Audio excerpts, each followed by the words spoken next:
We remind all the county commissioners, please turn your mics on if you haven't done so already. I call this budget meeting to order.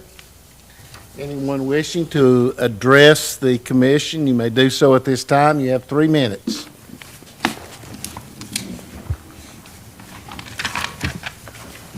See none? We have no old business, so we'll move down to number 4, our new business, the school department deliberations. Mr. Mayor. Thank you, Mr. Chairman. What we need to do today as far as the school goes is focus on the revenue side of their budget. Mr. Bunch took care of the expenditure side last week, and so we just need to talk about the revenue side and meeting our maintenance of effort. And so that's what we'll focus on right now. If you'll look at the screen, this is the handout that's in front of you, which has all the revenue codes and all the revenue projections for this year and next year for the school department. If you'll look at the bottom left of that page, you'll see over the last, 2 years ago, the 2022 year, which is an audited year, the maintenance of effort that we had, the 27,356,092, and then we had some non-recurring one-time money that for total funding that we gave that year. And then this year, same maintenance of effort with about $673,000 in one-time money and non-recurring money. And then for next year, in fiscal year 24, as you heard Mr. Bunch talk about last week, is we don't have to increase maintenance of effort. We've asked him to remove the one-time money from his budget because they're getting $13 million more in state funding. So that $673,000 is not reflected in this revenue side. Now, if you'll look up above where we have each of the revenue categories detailed out, you'll see that on the first line, current property tax, and I've mentioned this before, we've reduced the tax rate for schools, the property tax rate for schools by 12 cents. And the 12 cents was moved to the general fund. And I talked to you about that when we covered the revenue for the general fund. Then as you go on down, you'll see sales tax, 40210 local option sales tax. We increased that by $785,000 to $17,647,000 and some change. And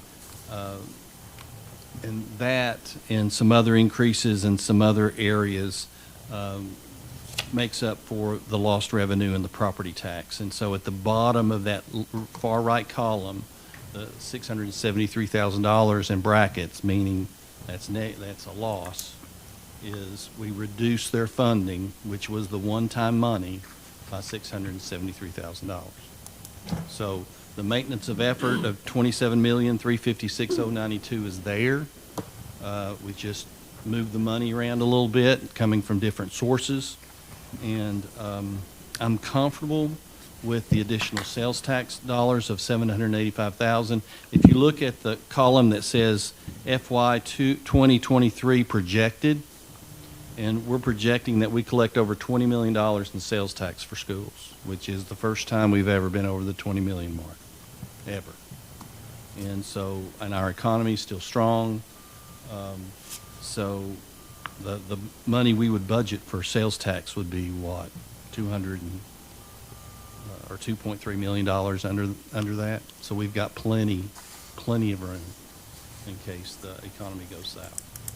So I'm comfortable with that, and we've been very conservative with this. So on the revenue side, what we're proposing are these numbers that would total $27,356,092, which is our maintenance of effort, and that would fund the schools, the local part of their budget. So, any questions? Yeah. Okay. So let's make sure we understand this. So, Sure. they 27 million plus is coming their way, and they're going to be happy, and we're not going to see. Was it this, anyway, the young lady who comes in and, oh my gosh, we ran out of money for this. Now, you'll have to ask them about that. All Well, you I have to mean, do that- is say no. I mean, that's all you got to do, is say no. Well, they really have 27 million in 13 plus. Correct. Okay, Yes. that would make me happy. Yes. Okay, thank you. Yes, ma'am. Mr. Mayor, how much does a penny of the tax rate bring in for the schools? 162,000. All countywide pennies are 162,000. Okay, how many pennies are allotted to the schools in 23 and 24? 54. 54. It's on that sheet. All that information's on your sheet, right?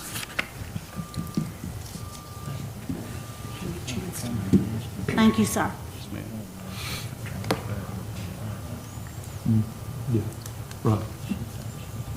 Mr. Chairman, what I would ask is that the committee go ahead and approve this budget request and this maintenance of effort for the school system and their budget, and then we can get with the school system and get the information that they need to give us so we can publish it on time for our 10-day notice that we have to. Motion to approve? We have a motion, who was that? Warner? One second, just to be, let's clarify one thing. He made the motion even though several of us have to abstain for cause. Abstain. Yes, maybe we ought to have another I'll motion. make the motion. Mr. Richardson makes the motion. We need a second. Second. In the school system. Yes, I heard. Ms. Ahern seconds. Do we have any discussion? Any questions? Mr. Chairman, on the vote, at committee level, on the vote on the education budget,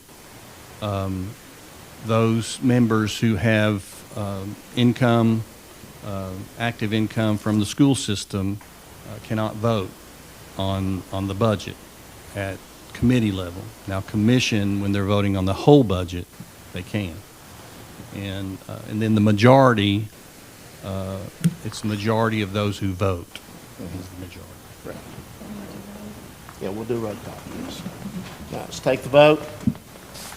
Debbie Ahern, Yes.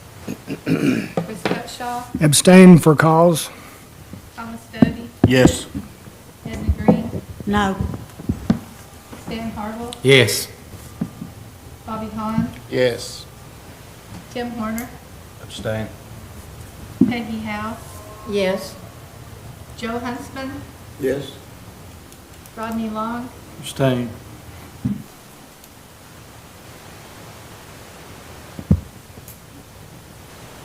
Mike Richardson, Yes. Kyle Walker. Yes. 8 yes, 1 no. Okay, the motion passes. And just to clarify, those that did abstain did so for cause. And so we thank you for that. Is that all we have with that? Okay, let's move down to item 4B, General Fund 101. Tonight, we're going to touch on some of the departments that have asked for more funding, and so we'll touch on those first, and then we'll go through the summary page on our nonprofit contributions, and we'll go through that, and that's what we'll do tonight. Then on Thursday, we'll deal with the Sheriff's Department. We should have details on the health insurance plan as well on Thursday. And then next Tuesday, we'll have some presentations from some agencies that have not been funded before or who are asking for significant increases. So that will be on Tuesday. All right, first up today will be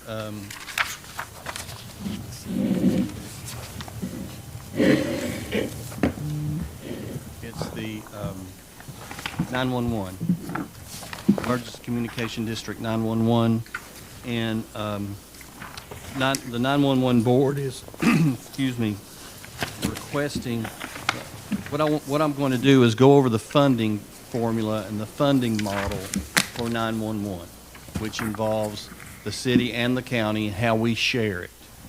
And so we'll go over that first, and then we'll get into the details of the ECD's request for additional funding.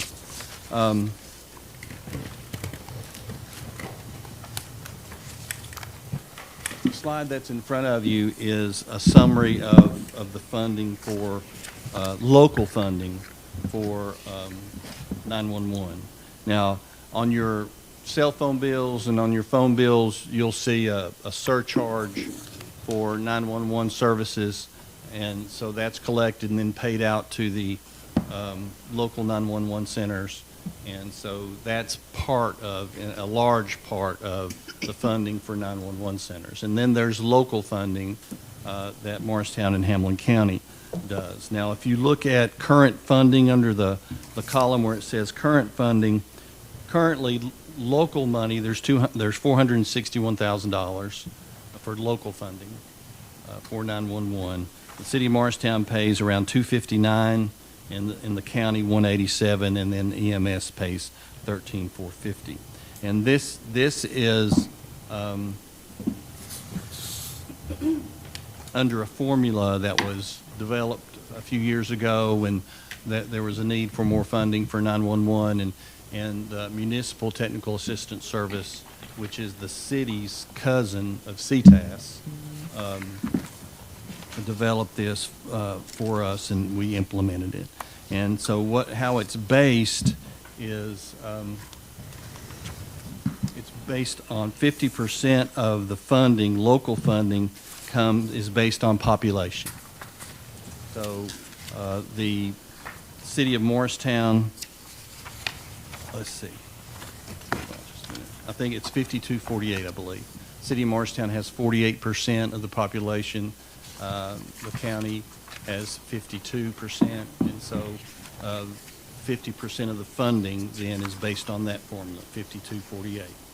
And then the second 50% of the local is based on calls for service. And calls for service, you can see on this slide the dollar figures. Let's see. This slide shows you the percentage of the calls for service, like 911 dispatches and receives calls for the police department more than any other public safety agency at 54%. And then the sheriff's department's at 21, EMS is 17, the city fire department, and then the volunteer fire departments. So that's the call volume, about 70,000 calls per year that they handle. And so that's how that is determined on the second half of the funding formula. The first half is based on population. Now, again, here's how the money is broken down in this request. Well, total funding would be with this request is the money based on population and then the money based on calls for service. And then the city of Morristown, starting back in 1718, by request of 911, asked both city and county to contribute to additional staff, and the city started contributing around $61,000 for that, and the county did not. So the city's been doing that since 1718. And so that's just one of the sources of revenue for 911. All right, so the request from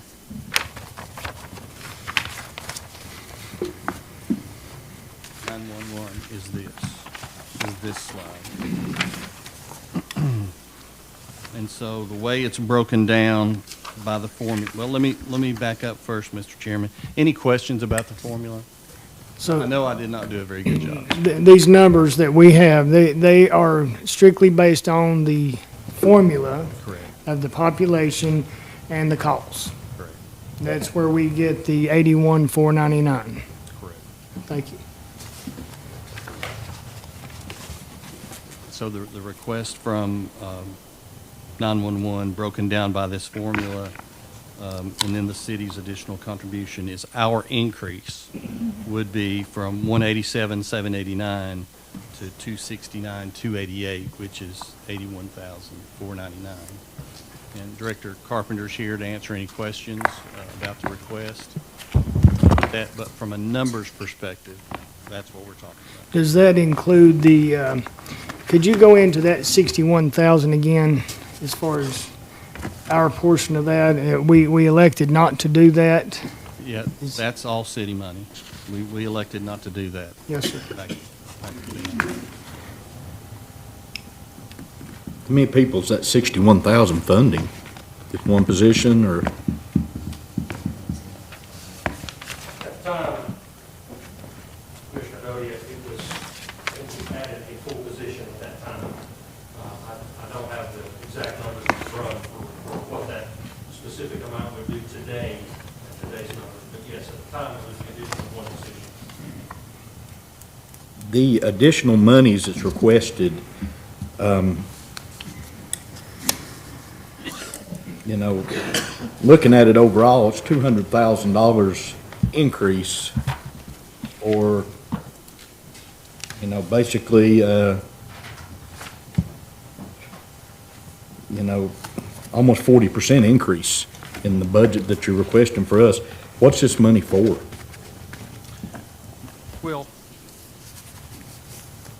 two things. Number one, there's, as you heard the mayor talk about, and you know, we've had a significant amount of growth in the county, and with that growth, with that economic success that the county's had, what you've seen is what the mayor has told you, and throughout the budget times when he first announced that. You know, the county has seen significant growth in manufacturing, in housing and hospitality. What does that mean? That means there's a lot of people here, and especially in that housing. You've seen a lot of people that are coming into here. You've seen, I think the numbers that the mayor gave you a couple weeks ago were that you saw in last year about 40 million in residential and 130 million in commercial just in housing. So on that, you've seen that increase of population into there. So the need for those people, the need for increase in public safety demand has gone up. The other side of that is that, and it's one of the things that the board took, the Hamblen County 911 board took action on, was a salary study that they conducted over the past fiscal year. And the board addressed what was an immediate need for 911 that is not any stranger to any of the public safety agencies, in the retention of employees and being able to keep folks there that were leaving 911, other public safety entities, for other departments, or specifically for other jobs in the private sector. They weren't going to other public safety entities. And so the immediate need that the board saw was that needed to be addressed, because nobody felt, you know, that it was an appropriate course of action to let the phones at 911 go unanswered. When that came through, what we did, the board took that action. Staff went and looked at the budget at that time. They said, here is everything that we can do to lower the request for additional funding. We laid some of those descriptions out in the letter that you probably have before you that we sent to the finance director, in that we're not accounting for any deficits in our budget that's caused by depreciation. We disconnected camera trunk lines that we were using in 911 and had been using up until we went to our NG system that we were using for redundancy. We disconnected those at an annual savings of $52,000 a year. And then made a commitment to allocate all of our Section 130 money that we received from the state in November. And we have no idea what that's going to be. It fluctuates by a formula that the state does. But whatever that is, we made a commitment, the board made a commitment to allocate all that money to the operations with those changes. And so when that was done, that's what brought us to the amount for the increase that you see, the 197,339 that was made there. That's what drove that amount, sir. But that gets back to, you know, basically what I asked. Is this just for salary increases, but salary, benefits, and such? Or is there infrastructure in with this, or is this just for pay? A significant portion of it will be taken care of in that pay and benefit piece. That's true. And it's because of that study that was done. I think that when you take a look at 911's budget as a whole, what you'll see is that, and it's no secret, you all have those documents before you, that the salary and benefit and the personnel piece of our budget is a very high percentage piece of our budget. Why is that? It's because of two things. 911 only has two things. We have systems to operate and people to operate them. But here's what we don't have that other folks do have, and that's debt. 911 has continued over the years since its beginning to pay as we go, just as we've done with vehicles, with the agreement that this honorable court has been able to enter into us for the purchase of the health department building. We're doing that from fund balance and being able to do that as we go, and being able to maintain a fund balance to do those things. So we don't have any debt. And so with that, we're doing our maintenance on our equipment, those maintenance agreements, keeping track of what we need to administratively, maintaining what we need to that way. But the biggest portion of that is then those people, because as we buy computer automated systems, as we buy voice loggers, as we buy radio systems, as we buy those things, we're paying for them as we go from our fund balance. And so, yes, a large portion of our budget is people. And so with the measure that the board took to immediately address the retention of employees and the recruiting of individuals to fill those seats at 911, then yes, a large portion of that, Commissioner Doty, will go to salaries and benefits. And how many employees will that affect? A number. How many people got a pay increase out of this? Out of the salary study that was Out of done? this $197,000 increase, how many people will get a pay increase? Well, to say specifically out of that number, I can't name it specifically to that number. What I can tell you is that number came about once we put all those figures into the budget, and we took a look at it, and we did as much as we could to alleviate the increase by other ways. But when the salary study was done, and those amounts were put in, that started at the bottom with where the recommendation was that entry-level pay should start out.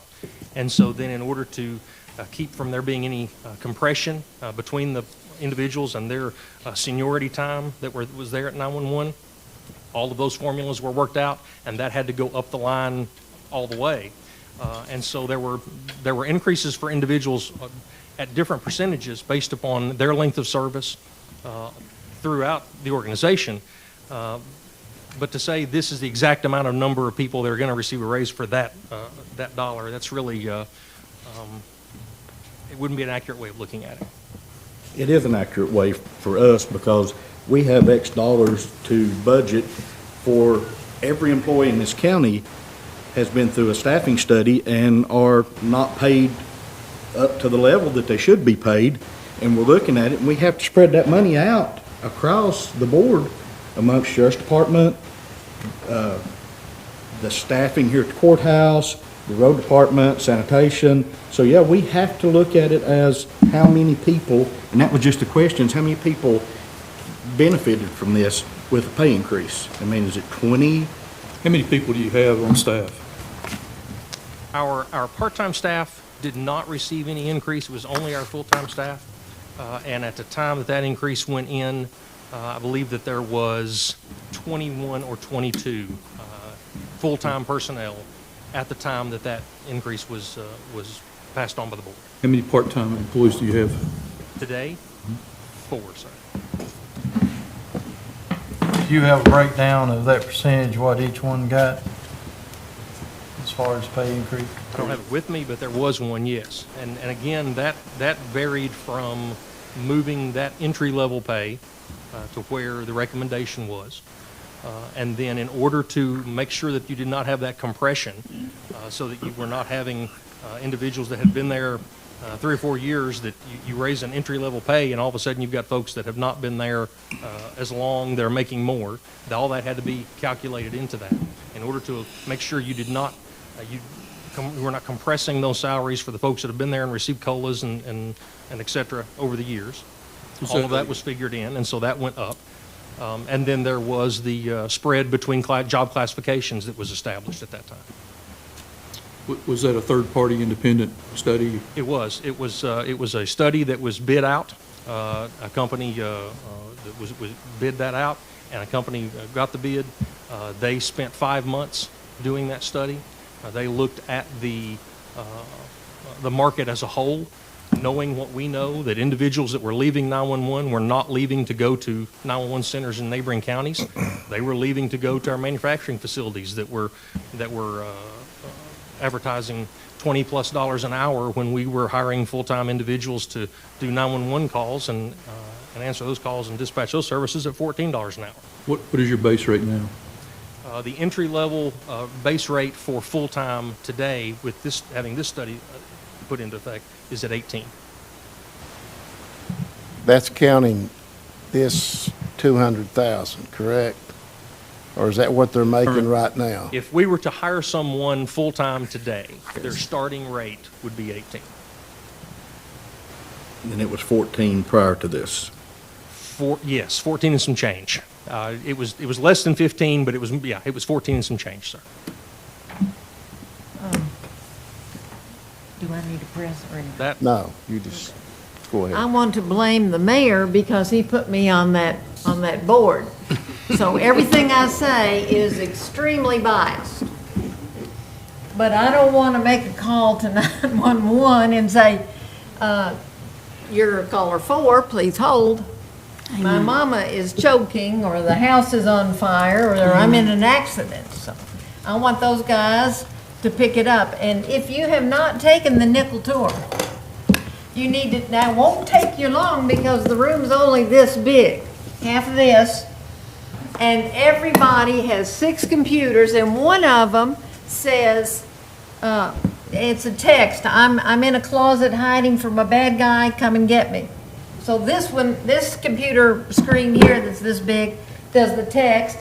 Then when I was watching, the lady was sitting with those 6 screens said, that's Officer Smith and Officer Jones at that accident. And I said, by golly, you're looking at it from, and she said, I know it because I know these car numbers and all of this. You don't want, now, and when you look at our budget, and I go, golly, here is what it is, and then the next 6 lines are Medicare, longevity, retirement, Social Security, in every one of these sheets. He does too, he has that problem, and he only has 6 computers for everybody, and then the person, and you don't want that person to say, hon, I'm on the other line, can you wait? No, you want that person to push that button and get the fire chief there, or the police car there because you're in an accident. And the other thing is they have paid their way. We're not building a building for them. They bought it, they're gonna do it, and we're helping out where the shortfall is, and there isn't much. And we're less than the city, who has plenty more calls than we do. Highly biased. But once you take that tour and you see what these people do, and you don't want to be without them. Let's just say that. You don't want to be without them. And we do have an issue with, right now, with ambulances. And so there are a lot of things we need to address. But the other thing is, if I'm not mistaken, I think down the road you can kill a chicken for $19. Now, gee whiz, it takes these guys 6 months to do all the training, if I remember correctly. It's okay.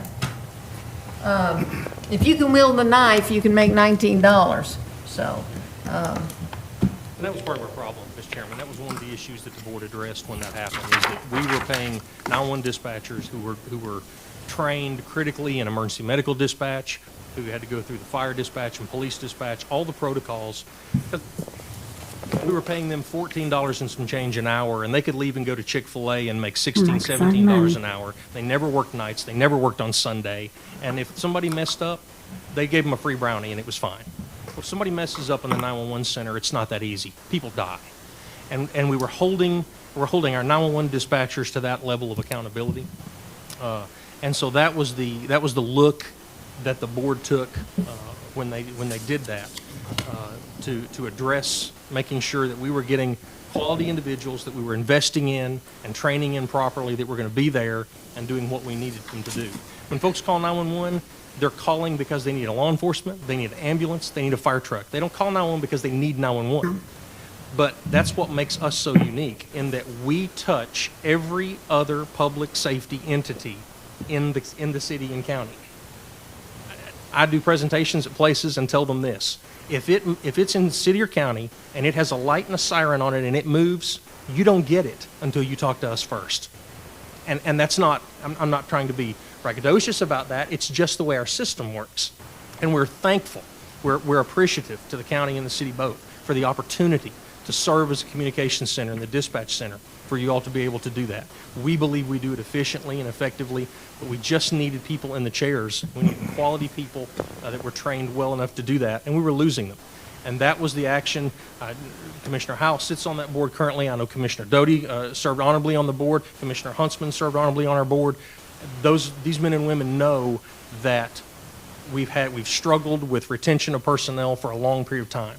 And that's the reason why they took the action that they took in endorsing or putting out that salary study and then looking at those recommendations.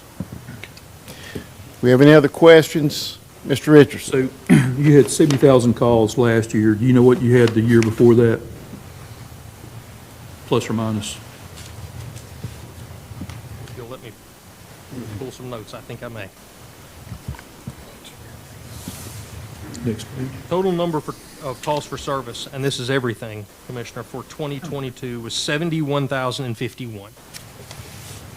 Now we'll go back to 2021, and you're going to see us recovering from pandemic in 2021.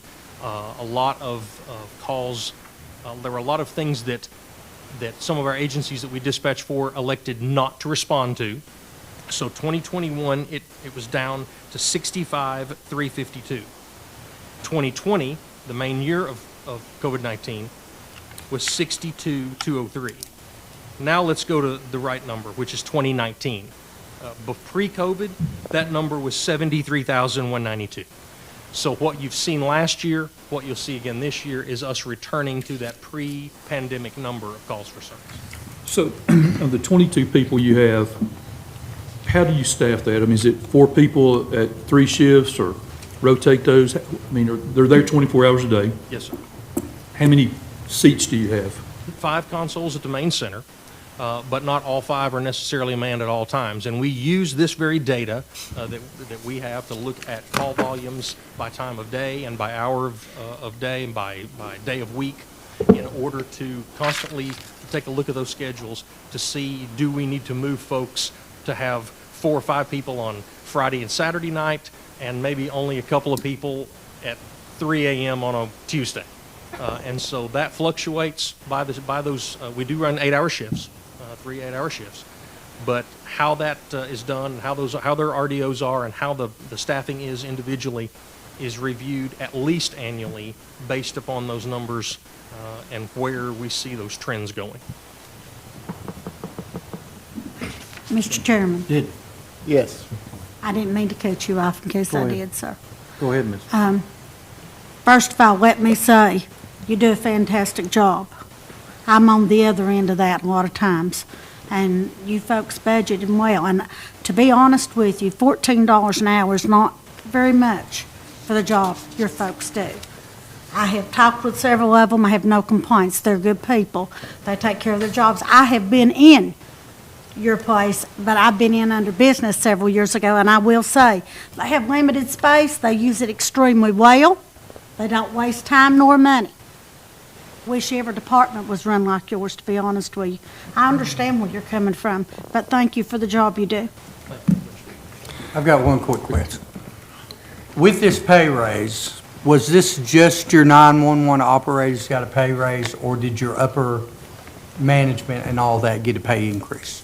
When you say, you know, you're trying to keep, and this is something that has not just affected you, every manufacturer, every business in Hamblen County everyone out there is fighting this cost of living. But there's got to be a time that we say, we can pay all we can pay, and that's all we can pay. I mean, because we're seeing it in all industries. Money is not the answer. If money was the answer, you got Clayton Homes hiring in at $30 an hour, Chicken Factory hiring at $19 an hour. If that was the answer, they wouldn't be hiring every day. I agree with you, Because Commissioner. they would be full. The answer is not money. The answer is priorities. And so you have to determine when you have only so much money to deal with, you have to determine this honorable court, city council, all the rest of the government entities, they have to determine what the priorities are. Right. I would argue to this body that when it comes to public safety, you have no greater priority than your 911 center. I understand that. But again, where did that money go? Did it go to all your lower-end employees, or did your upper-end employees get a pay increase also? There were administrative staff that saw a pay increase as well because of, in order to keep that compression and in order to keep those positions, because what folks are doing is they're promoting from telecommunicator to supervisor, from supervisor to a deputy director level, to a deputy director. Okay, so let me ask you a question. Say you're supervisor, you're deputy director. Pay-wise, what are we talking about a year? So what I'm getting to is, I can understand giving the lower end of your employees a pay raise, but somebody that's already making $70,000, $80,000 a year or $60,000 a year coming in and asking for another increase in pay because they want to give their employees a pay, but let's give us one too. Do they really need that I can pay tell raise? you that as a executive director of the agency, and as for on the payroll that we do every 2 weeks, I have the highest salary in the ECD, and I can tell you that I don't make $70,000 a year, and it certainly goes down from there. Just question. I don't have the HR information in front of me. We'll be glad to provide it to you. And that's my question. How many more of the upper people got a pay raise versus the lower end of the people that you say that you're losing because they were only making $14, $15 an hour? Okay. And it's a great question. And the answer is that study looked not only at compensation, but also classifications. And so one of the things that we wanted to make sure that we were doing was making sure that people that came to work at 911 were being trained well, they were being paid well, but that they could view that as a career. And so they could see that to where there was opportunity for advancement, there was opportunity to do those things. And so as we did that, and we have individuals who were telecommunicators, dispatchers, call takers, folks who then were our communication training officers that trained other folks, individuals who are leads or supervisors on that shift up to deputy director level, those folks have promoted from there up. And so based upon their longevity, based upon their length of service, based upon their time and grade, when we did that, in order to keep that from being compressed, that percentage rose throughout those ranks in order to do that. So to say, did it only go to the dispatchers and to no one in administration? No, it's not true. Individual administration saw an increase as well. An increase that the study and the board determined was a reasonable market value for the metropolitan statistic area. So what they did is they looked at the state averages, they looked at national average, and then they took the Morristown statistical metropolitan area and said, what about right here where you are? They went to the chamber, they looked at top 10 industries in the county and said, what are you all making starting out? What are your benefit packages? What are the things that people, or it makes you attractive to the as a place in the workforce that 911 is competing against for workers? And that's what drove those numbers. We thank you for that information. Mr. Cutshaw, do you have something? I did real quick. Director, I would concur with Commissioner Howell. We're thankful for you there and what you do and providing this valuable service. Yes, you do a good job, and I'm glad you operate a budget that's without debt. I'm wondering about your fund balance at the end of the day. Are you doing okay with that, or? We feel comfortable. As you know, and we thank the commission again for the opportunity to enter into contract with you for the health department building. And so from our fund balance, which is I don't have the exact figure with me, but give or take a few dollars, right at 3 million today. Almost 1.2 will come out of that as we write a check to you in closing here in a few weeks on the purchase of that building. And then we have committed, another significant amount for the renovation that would need to be done to that building once the health department vacates it. So the fund balance, we want to keep it healthy, but we and the board, staff and the board recognize that it's going to take a significant hit on the capital side with the new building in the very near future, within the next 2-3 budgets. We understand that. That was something that when I presented a budget to the 911 board that we discussed at length, and that's what they were comfortable with moving ahead with where we were. Right. So one final thing, as far as the salary study, we understand that, or I do. I understand what you did and why you did. I just feel like sometimes maybe that was perceived as the cart in front of the horse, maybe to have discussed it with us along the way, maybe. I don't know if that would have been proper or not, but just an idea. And again, I think that it was something that the board did that study to see where they were.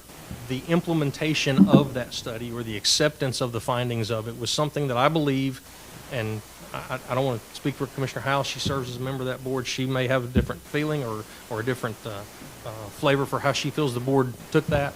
Staff believes that the board, in instituting that and putting that in place, took an immediate measure to make a decision to affect what we needed at that time, Right. knowing that it would affect the budget, and knowing that at budget time we would be right here and we would be at City Council having this discussion. Right. And we understand completely that the funding, Mr. Chairman, is in your hands. So We could probably use a little more information, personally, myself, could use a little more information, maybe if we had some, a list of your salaries, positions, breakdowns, and longevity. If we had that, I think it would help us to see more clearly what we're looking at, we'll gladly provide it. if you could do If I that. can add, Mr. Chairman, with pre-raise and now, Right, yes. have last year's and then now. Okay. Because when I break it down, at the high end, you said 14 and change. If I take it to 14.99, as high as it can go, that's $3 and a penny raise just on starting pay. That's 17% just on salary. We've not given anybody else that type of raise. No. We got a lot of agencies that feel that they need, and that's just why we need justification. We need to see exact numbers, or I do personally, before I can vote yes, and It would help. It would definitely help. Mr. Cutshaw? Well, and the last point I'll make is with the MTAS model, it brings us up according to what is budgeted or what is proposed, that will bring us in line by the formula. So, I mean, it's not out of line as far as the request. I just think we've got some answers needed. well, the And we've MTF also, formula I mean, just while, breaks you down know, 911 is, percentage goes I don't for it. want Doesn't to tell us get a how much busy it's signal Well, where no, I nobody agree. I answers. agree. What percentage But we of also what they got to keep I in agree, mind it's that just, after somebody calls you, you're calling somebody else, and those folks are in here with the same, you know, we got to have more money also. So there's X to go around. We'll do the best we can. It's not a. If you'll get those numbers to us, it'll help us to better determine, you know, which way we need to go. We'll put a spreadsheet together, both pre and post increase then at Commissioner Doty's request. Yes. And Mr. then if Chairman. there's additional information that's not in that spreadsheet that you need, I'll be glad to answer that. Commissioner Lane. Any other questions? The question I've got, so we're 197 here, and you've already gave the pay raises, is that correct? The board put those pay raises into effect already. That's correct, yes. Okay, so where is that money coming from that you're paying those employees now? Today, out of fund balance. So it's all coming out of fund balance. You've already issued the pay raises, right? Those increases, the board authorized that those increases go into effect in January. Mr. Chairman. Okay, yes, Mr. Richards. So what is the funding that comes from the state level? Do you have an idea what that is? I do. with your indulgence, Mr. Chairman, if A rough number. 60 seconds of history. Okay. Pre-2014, 911 funding for the surcharge worked like this. If you had a landline, we could charge up to $1.50 for residential phone lines, for your phone line. Commercial, up to $3, okay? And the local 911 centers could petition the State Emergency Communications Board in Nashville to increase that up to those levels. Okay. In 2014, the legislature changed the funding model for many regulatory agencies, including the Emergency Communications Board. So when they changed the funding model for ECDs, for 911 centers, what they did is and it stemmed from a lawsuit that happened in 2012 with a telecommunications company that does business even here in Hamblen County, where there was an office building, and they said, okay, there's 100 telephones in that office building, so the surcharge is $1.50 or $3 a line times 100. That's what we owe the 911 center. Well, the office building manager said, well, we got a PBX, and you can only be on 50 lines at a time. We should only pay that line times 50. The telecom company said, there's only one fiber going into that building. We're only going to pay it to them one time. So the number went from 100 times that number that we were getting on funding to 1. And there was a lawsuit that ensued, and that drove some change in the legislature. So in January the 1st of 2015, the new funding model was rolled out for 911 centers. And they went back and took an average of what your 11, 12, and 13 amounts were, and either took the 2012 amount that you received in surcharge or the average of all three, whichever was greater. And that's what became your annual base amount. For Hamblen County, that became about $870,000 to $880,000. Okay, and in doing that, they set it and said, based on that amount, what that is equal to is that's equal to $1.16 per line. So up until just recently, when you got your cell phone bill, you saw your 911 surcharge was $1.16 for every one of the lines that was on it. That's where that came from. All right. That was too low when it started. So the year before last, not this prior legislative session, but the legislative session just prior to that, the legislature increased it, and increased it from $1.16 to $1.50. So that now at that $1.50, we have to account for it in two different line items because of the way the law was written. But in our budget today, we receive $876,360 off the $1.16. Then, off the additional 34 cents that gets you up to the $1.50, we receive an additional $340,398. And that is for the surcharges on anything that can get us a dial tone across all carriers.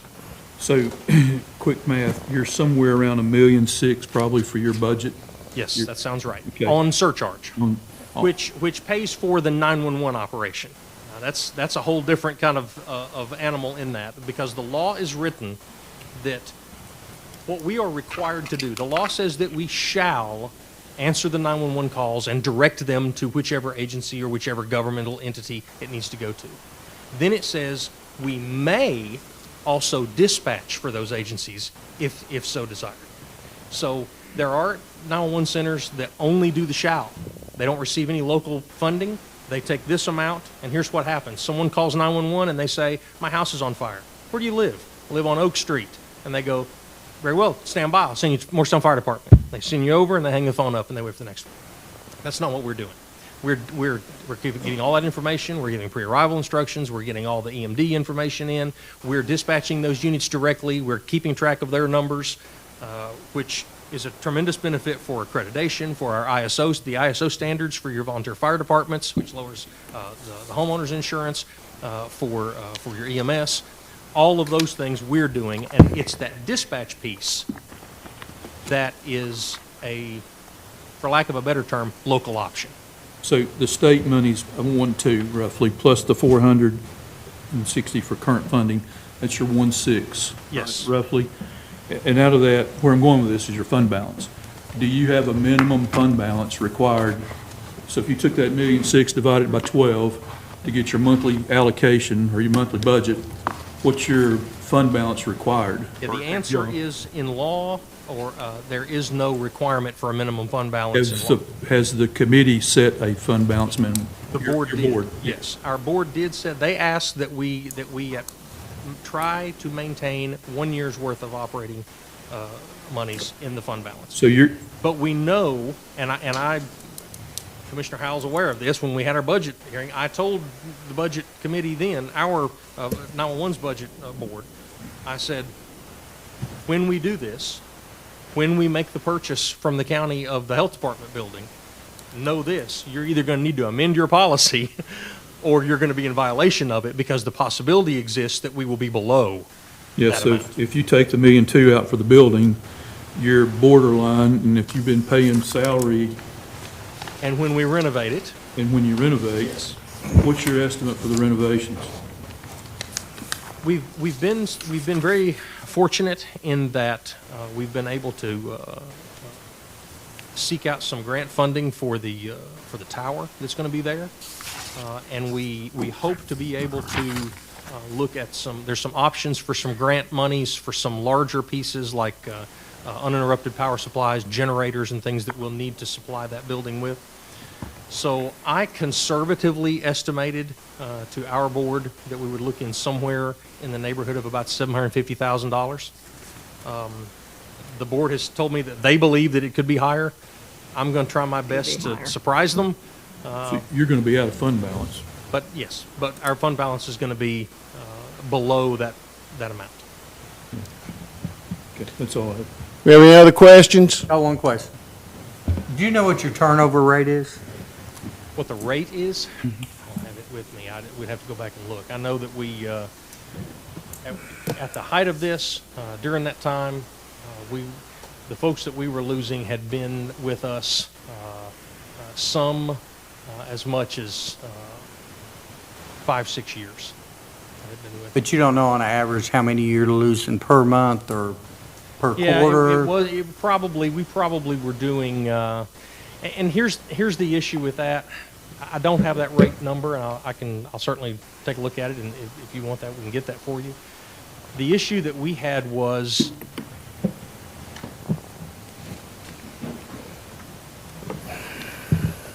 the 16 individuals that are assigned to operate in operations that are actually answering phones, call taking, and dispatching is below what the NENA staffing levels say that we should be at anyway. You can run those numbers two different ways in the national model that they put out. If you run it by call volume, or if you run it by position. If we ran it one way, it told us we needed a minimum of 18. We ran it the other way, it told us we needed a minimum of 20. So we're doing what we need to do with less than that already. When those positions were leaving, what our board had done for many years was attempt to fill those out of our part-time pool. And so that was trying to eliminate benefits and those sort of things and keeping those folks under about 30 hours a week to do that. And so not only were we losing probably 2 to 3 individuals a year in the full-time ranks, but the part-time folks were coming in, we were getting them trained, they were looking at 24 to 30 hours a week in an intense environment and saying, I can do much better somewhere else than not have near the stress. And we struggled to keep that part-time pool filled, which did nothing more but roll into that backfill for our full-time that was gone. And so that was the issue that we really had.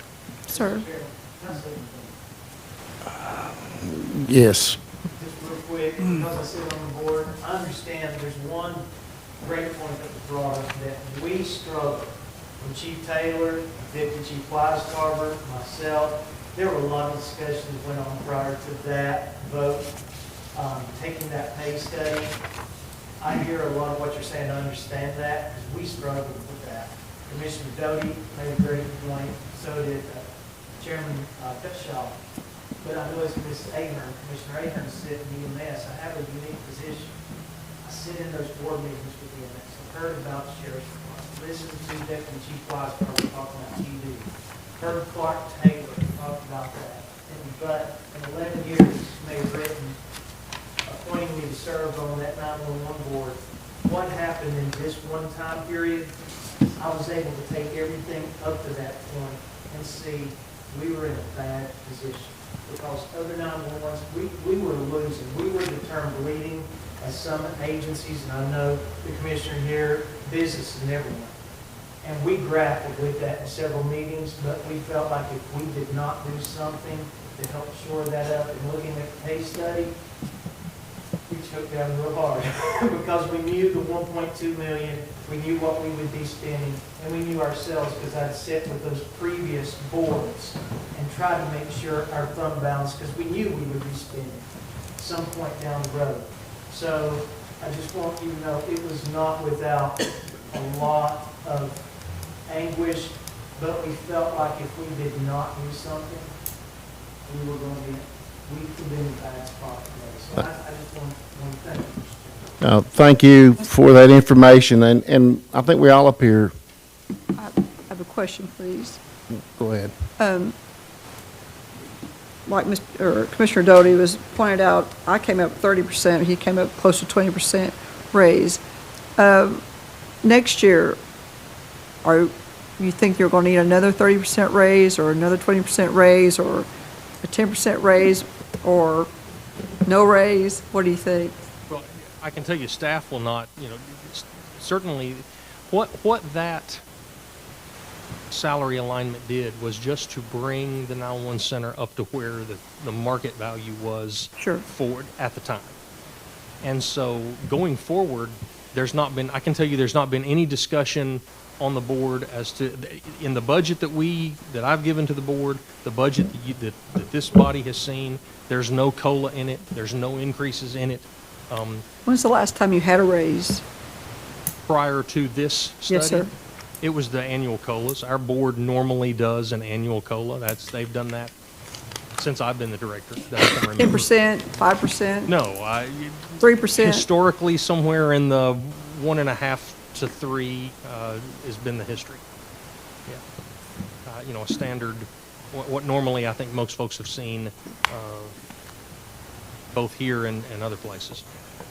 So no, to say is there going to be another 10, 15, 20, certainly staff's not going to recommend that, because what we did with this study was bring us where we felt like it needed to be. That's what the board did immediately.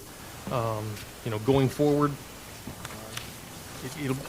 there's been no discussion that I'm aware of regarding any type. There's no COLA in the budget. Board's not discussed one.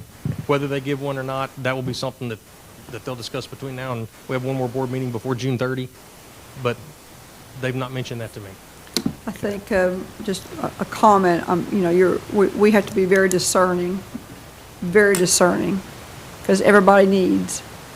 So everybody needs. I have to be discerning. I'm just one. And the budget is large. We all know it. And I keep thinking about it. I'm a healthcare worker, and I keep thinking, okay, I need not to be biased, and I'm trying to be even across the board. But what I keep thinking about is that we're looking at budgets, and one budget is the Humane Society. That's one budget. And they're asking for a lot of money. And so I'm sitting here thinking, wow, as Miss Peggy says, wow. We have to take care of everybody, but maybe we need more questions, answers like everybody's asking. We need a little bit more details, because I think personally, I don't want to get in trouble when I say this, personally, we may need to look into raising somewhere, get you close, maybe not as much, maybe, but you certainly deserve taking care of people, 911 calls, and I'm not quite sure that we need to, in another avenue, give as much to taking care of dogs. I love dogs. I don't know. So please forgive us if we're trying to do the best we can and very discerning. So I'll probably get in trouble what I just said, but I'm just trying to think of Well, we're just it. prioritizing. Yeah, I'm trying to prioritize, Yeah, exactly. that's fine. With no criticism on anybody that's asking for money. Okay. Thank you. If you'll just get us that additional information on the salaries, the positions, duties, whatever you can get us as soon as possible, I think everybody could use that information, and the more information, the better to that. And we do understand you provide a valuable service, and I promise you, and speaking of everyone, we'll do our very best. Thank you. We'll give as much information we can, and Mr. Chairman, if it's insufficient or there's additional questions, I'm easy to find, sir. Thank you, sir. Thank you.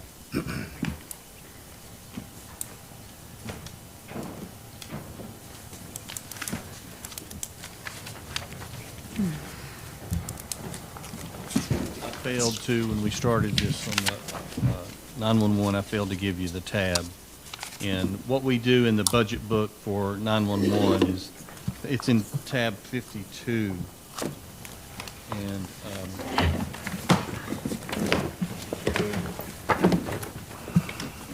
it's on page 4 in tab 52, and what we do is we don't have budget, we didn't include their budget in this book. We have just the line that we show in our budget contribution to 911.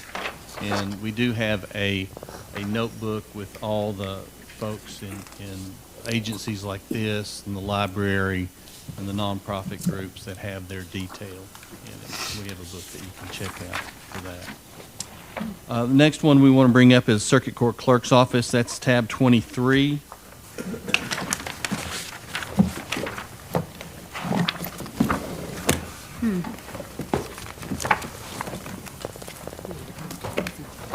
And in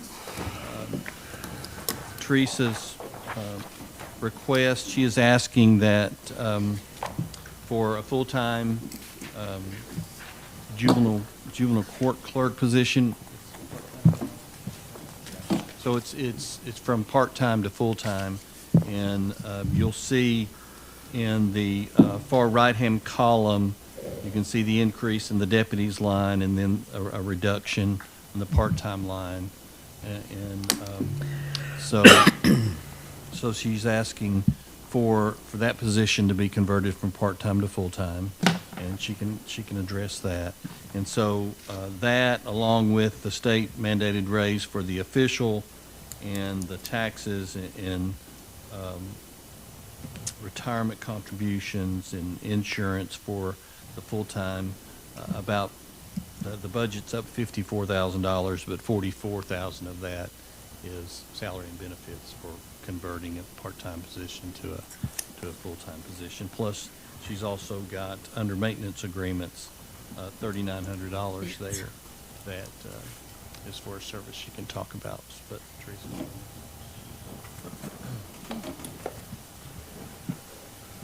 Okay, so there's been an increase in the workload in juvenile court. So I looked at today, for the year 2022, we had filed 431 new juvenile cases. For the year 23, which only has 5 months in it, we've already filed 381 new cases. So we're probably gonna, this is for juveniles, so we're probably gonna over double through the year.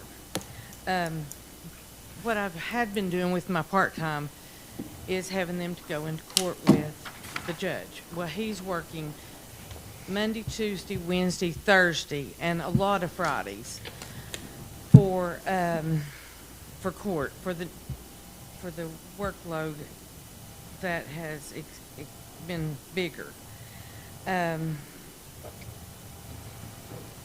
So I hired a part-time person to help with this workload, and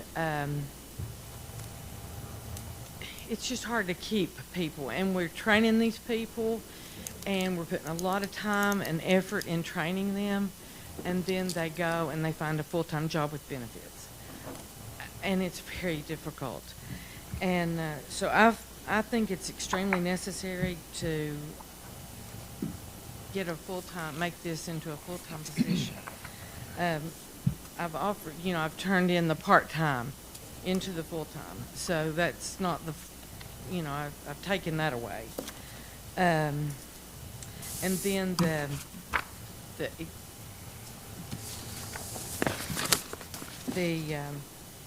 I'm asking for next-gen scanning in our maintenance. What that will do will be able to scan in the minute books. That's going to save our storage space, money, and time.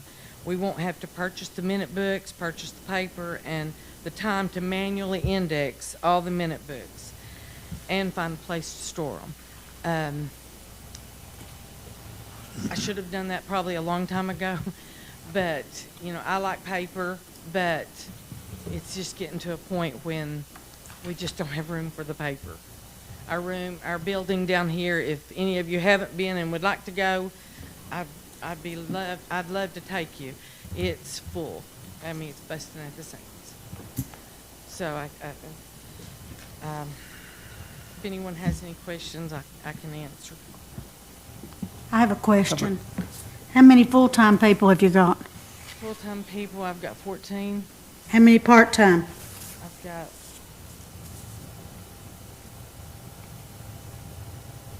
4. What's the starting pay? $15. And they top out just for regular deputy at what? We don't have a top out. So everybody in there's at 15 an hour? No, they get COLAs and things like that. And whatever y'all give them, they get, and it just keeps going up. So some of them are above the 15 an hour with the cost of living rates adjustment. What is the top pay in there for your deputies? I'd like to have that, if you don't care, please. Okay. In your budget for next year, you talked about the gen scanning. Next gen. Okay, basically, what is that for? It's just a different type of scanning that will allow you to scan a minute book And- and index it at the same time. Okay. And the law requires the Circuit Court Clerk to keep minute books. How far behind are you on getting appeal paperwork out to folks, out of curiosity? How far behind is your office of getting appeal paperwork out? We are never behind. You're up to date? Yes. Last time I asked the question, I think that I was told 3 months Well, when don't I know who asked told your you that. department. I So don't know who told you that. I don't know how they would know. I think they had an active case is the reason but that's what they were told, so I was If you'll come curious. and see me, I'll be glad to show you all that. I'm not behind on anything. Okay. Thank you. Ms. West, I know back, you had a firm that was going to do some collecting of fees. Can you give us an update on how that's going, what it's costing compared to what they're collecting? Well, they haven't started yet. They sent me the letter that they're going to send out to the people. I've okayed it, and I haven't been told that they've started that yet. They should any time. I went to a seminar maybe 3 weeks ago, and they were there, and they said, I talked to the lady, and she said that they were in the process of getting all the documents ready. Do we have a lot that's not collected?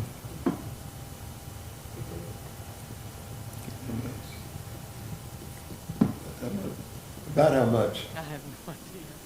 I mean, millions. Okay, so in 2012, we started cost collection department. That is anything that's over 6 months that belongs to other agencies, state and all that. They pay us to collect their money. So we started the cost collection in 2012. In let's see, August, I guess, of last year, I checked it, and since then, we have collected $3.2 million in that. It is very much worth the.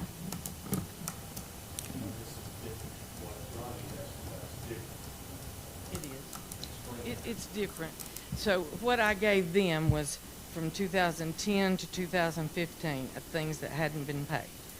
We're still keeping the new stuff because, you know, the people that we deal with, they move, they don't live at the same place, they don't have the same address, the same cell phone number, they don't have the same anything. So it's very hard to keep up with them, especially with, you know, I have a big job to do, and then I have one person that's focused on that. Who sets the fees on the paperwork that you issue out? State. State, and it's, DCA code. okay, so the county cannot raise those fees or The anything? county can raise a litigation tax. The $3.2 million, that's other entities' monies, right? Do we get a percentage of that? 50%. Okay. So we've. No, that's $3.2 million. That's our money. I mean, that's money that we turned over to the general fund. Okay. That is the 50%. But the other, we were collecting for other entities. You said there's other. Well, I mean, they get their 50% and we get our 50%. We get, okay, we get half of it. Okay. It's really, I wouldn't want to go back to not doing that, 'cause it really is, it really does. Does it cost us anything to collect that? Just an employee. Okay. Well, all my employees do parts of that. You know, Sure. we send out bills and it's just, we have to designate one person as the clerk for that. But, it's just, this month in General Sessions Court, we collected $24,000, and in Circuit and Criminal Court, we collected $9,000. So it's like that every month. It's really, you know, that's a lot of money. Thank you. That all? Thank you.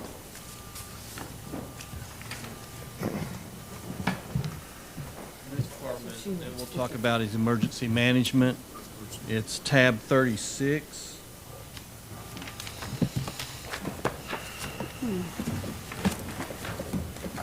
In emergency management, Director Bell's asking, he has a part-time administrative assistant. He wants to convert that position to a full-time position. If you look at the far right-hand column on his budget sheet, you'll see the full-time position pay and then the reduction of the pay for the part-time, so that washes out some, and then you have the additional expenses for taxes and benefits, TCRS and health insurance and so forth. So the increase revolves almost entirely, except for $500, around transitioning that position from part-time to full-time. And so, and then if you can talk to Director Bell about that, and then in tab 51 on page 3 that's in the capital, which we did talk about last week, and for a truck, that the grant, we have a grant that'll pay for half of it, and then local funds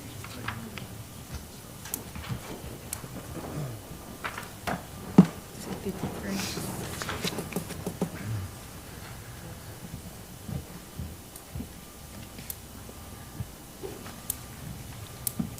Questions?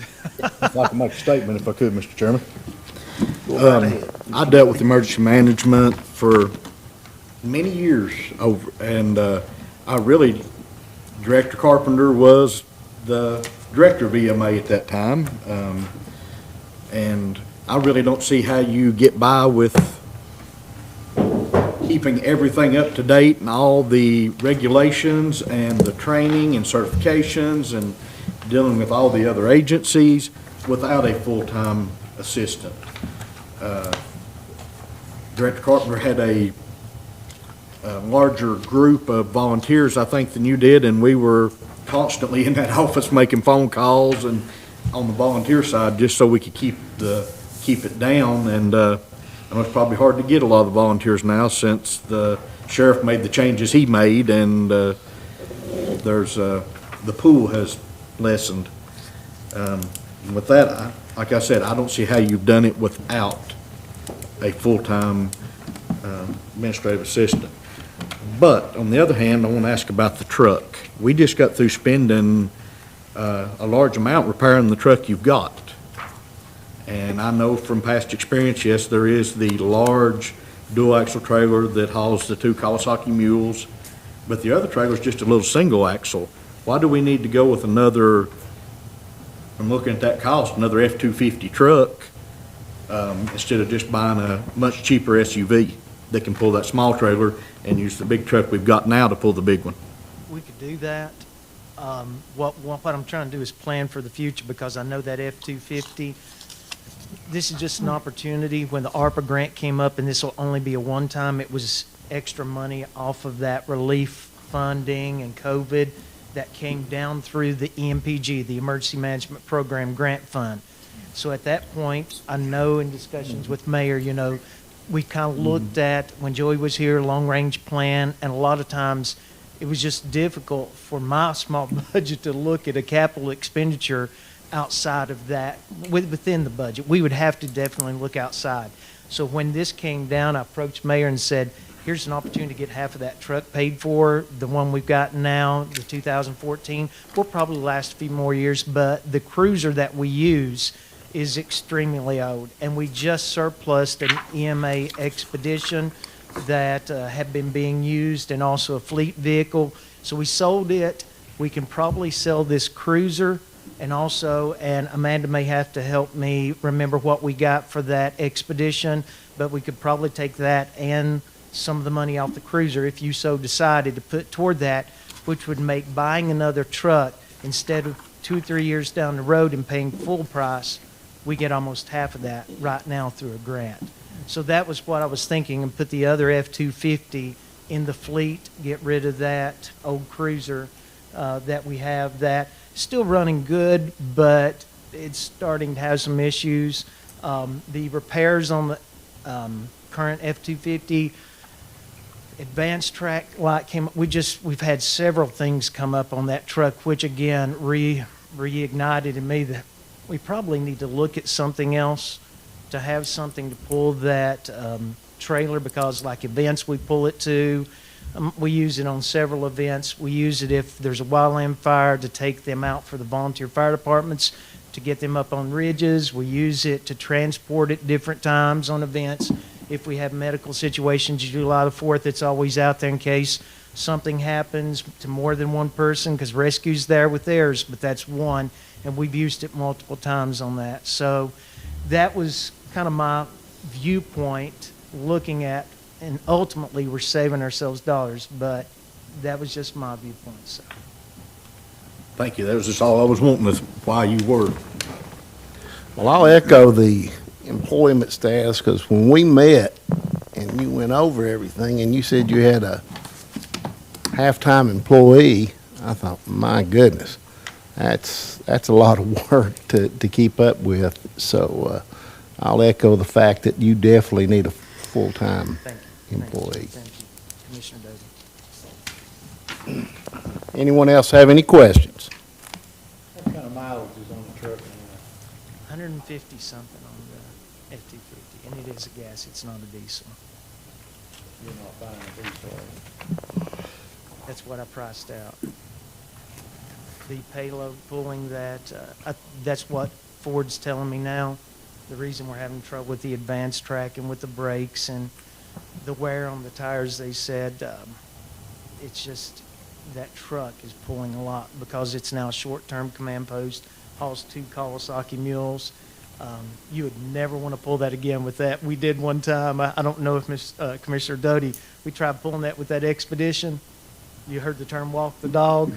You were really smiling and praying the whole time you pulled that trailer with that expedition. So if anything did ever happen, we also have 2 trucks available to pull that for an emergency reason. So this truck will just be used for pulling the trailer? Well, in addition to other EMA events, yes. Probably more than likely the new one. I would put the fleet, the one that we put now, in the fleet and get rid of the cruiser. How many And events, because my thinking is, let's go ahead and use it so that we don't put a lot more miles and maybe incur more repair expenses on that older vehicle. The reason I'm saying that is, of course, I've got one, but I'll not own another one. Really? But in our vans, we're getting the new 7.3 gas engine, which has as much torque as a diesel engine. You're looking I'm open. at $6,000-7,000 cheaper for the motor, and then on top of that, the oil change is cheap compared to what a diesel oil change is.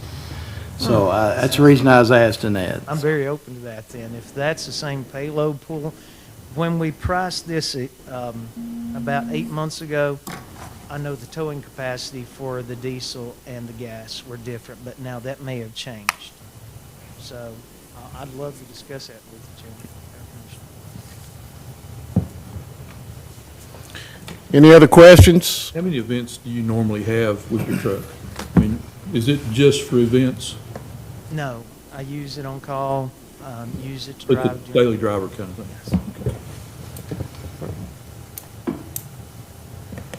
Anyone else? Thank you for the information. Appreciate it. Thank you.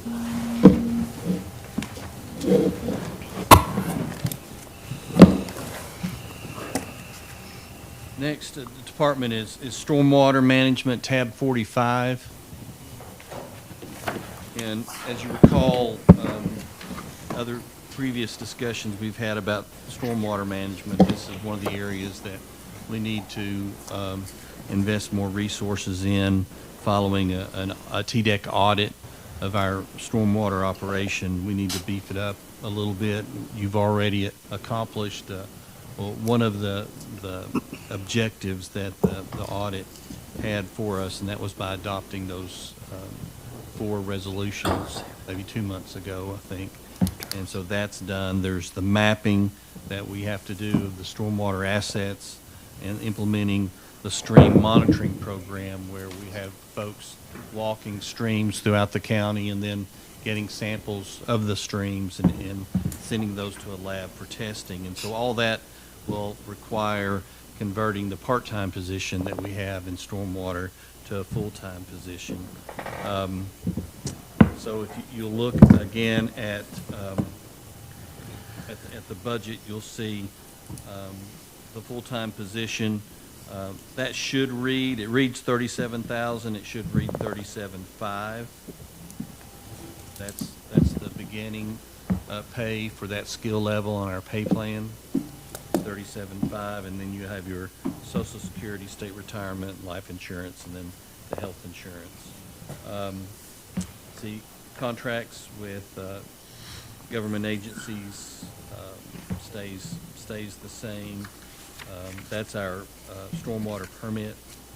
And then you'll see an increase on, travel. That'll be for when we go when we go out in the field.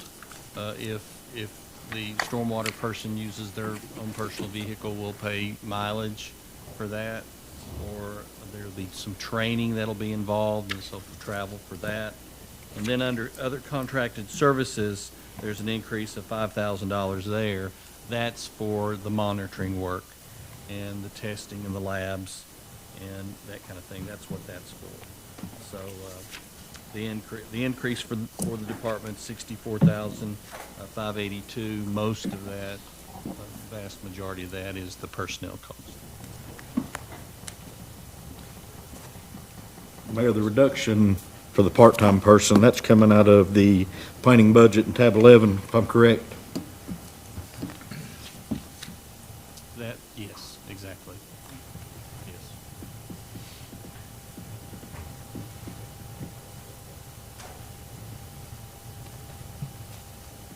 get Lindsay Horns here to answer any questions of the operation. If you have any, Lindsay's been leading the charge on dealing with TDEC.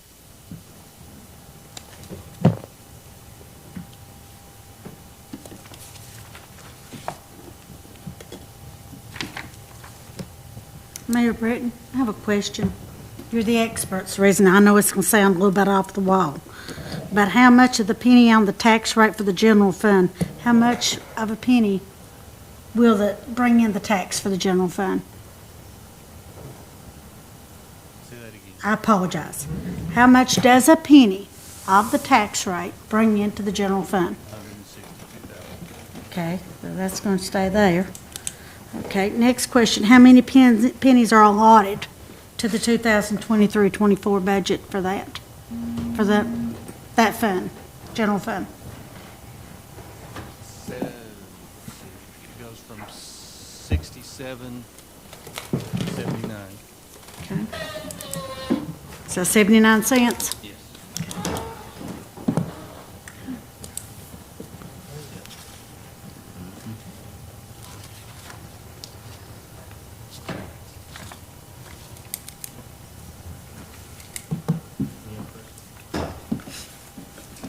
Okay, the next department that we'll look at is animal control. It's tab 40.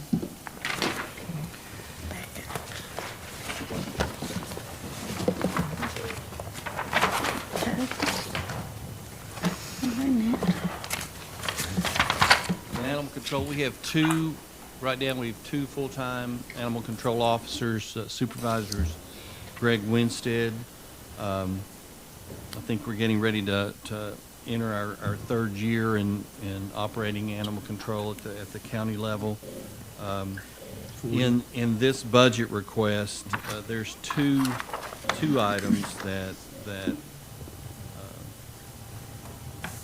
would be changes.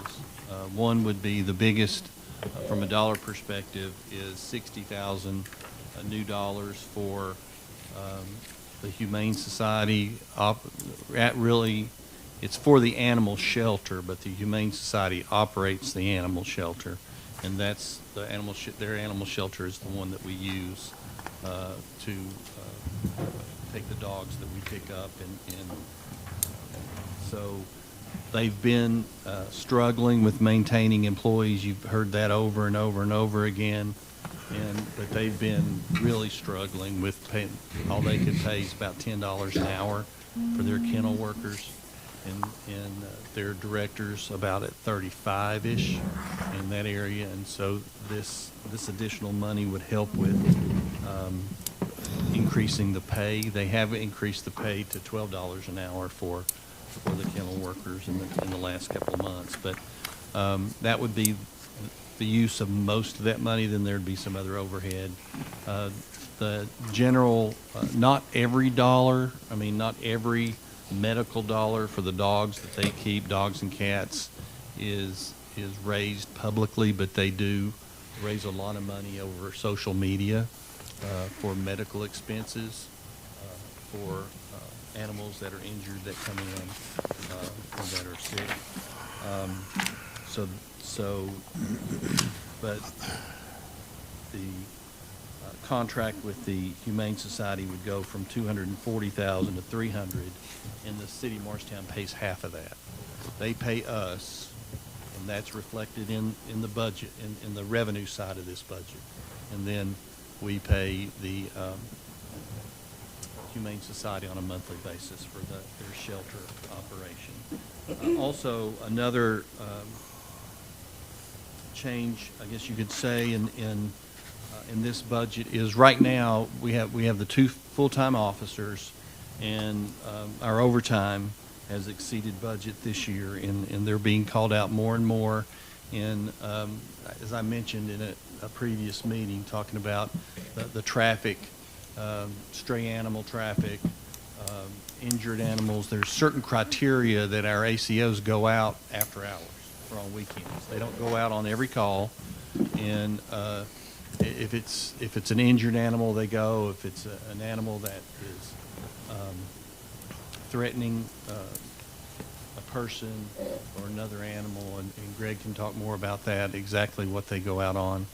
But it's just not, they get a call and they go, not on weekends, and that's to try to manage our overtime. Now, what we would like to do is take the overtime money and hire 2 part-time ACOs that would be on call, and they would swap weekends, and they would be on call on weekends. The 2 full-time would still be on call at night during the week, but on weekends, these part-time folks would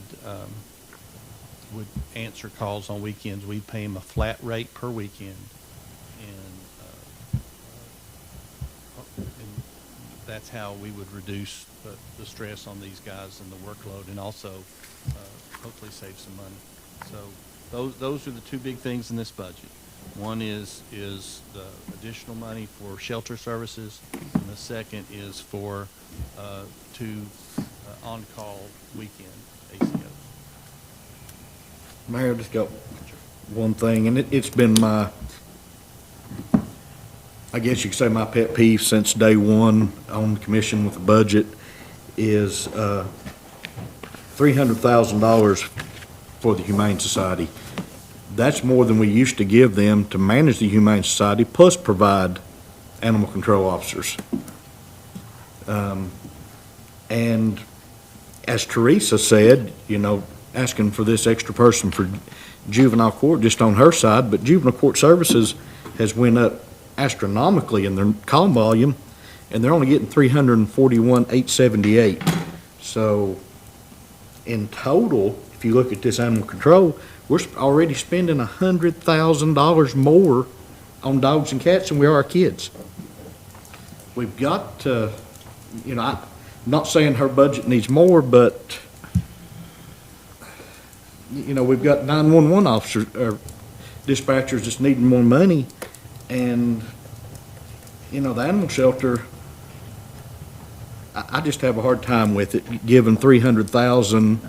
Plus, you know, we've talked about another $200,000 on top of that for the $100,000 for the extra building and $100,000 more for incentive to go out and raise money when it's, you know, already $100,000 more than we're spending on juvenile court services.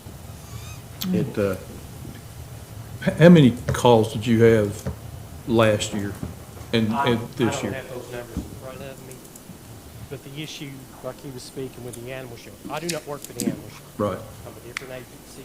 I work in conjunction with them. Like right now, today, if you called and you had an animal at your house, I would have to call the shelter and see if they have room for me to bring that animal in. That's a big issue that I have. People get offended by that, and most people understand. I don't have anywhere to take them. And the problem is, they've got like 24 kennels for dogs. I don't know, maybe y'all thought they were 100. And when I first took this job, I thought every animal I could pick up, boom, I'm taking it to shelter. Found it pretty fast. I couldn't do that. I'm at their mercy like everybody in the community is. If you pick up an animal, you take it up there, hey, a stray showed up at my house, they may take it, and they may not. Even though I do what I do, if it's an injured animal, they'll take it, of course. If it's a vicious animal, somebody gets arrested after hours or through the week and they have an animal with them, I take the animal in. But I try to get that animal to somebody else, family member or something, before I do that. And I think that was a lot of the concern with the animal shelter. And money's always an issue, I understand that. And I'm speaking on behalf of the animal shelter. They do need the additional room if they can have it. It's hard to retain employees. I go up there and, well, there's a new person. It's like that everywhere. All businesses. I understand that. Now, with the shelter, though, I mean, there are times when they don't have space for Greg. We've got over space because of the contract we have. Yes. They can't refuse me, but there's sometimes, if it's just a dog showed up at my house, it's not causing any problems, don't feed it, don't water it, it'll go away. Most of the time, it'll go back home. That's the ideal issue. Because if I picked up every animal, there is not a shelter big enough in this town, or in any town to fill. Do we use any of the other Options, the group on the west end of town that takes in Noah's Ark and such. Just with Humane Society. So we don't even check with Noah's Ark or any of that. From what I understand. I mean, the whole story's everywhere. I mean, it's not just Hamblen County, it's just an issue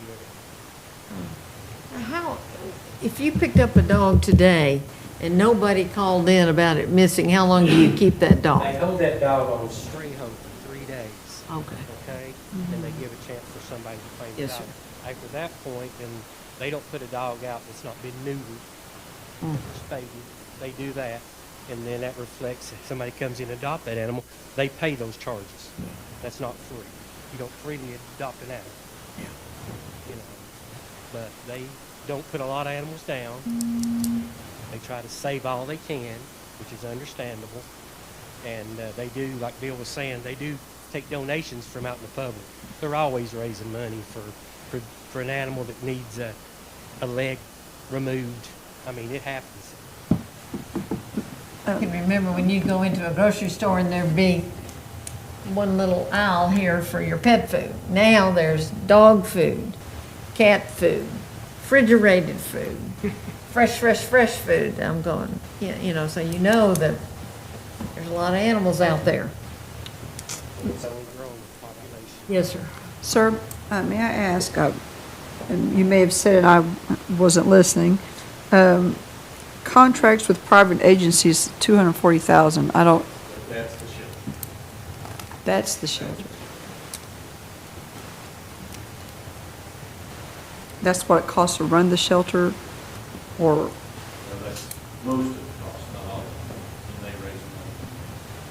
The fees that they collect. Now, half of that is paid by the city. okay. It comes, they pay us, and then we pay them.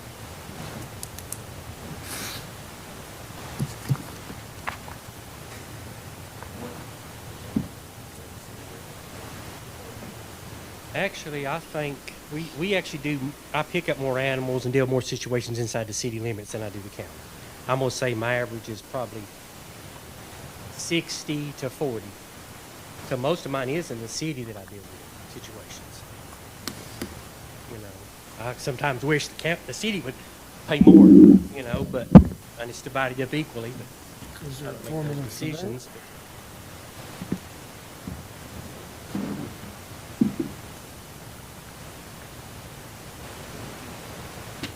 Oh, yeah, on the weekend issues, I'm on call right now.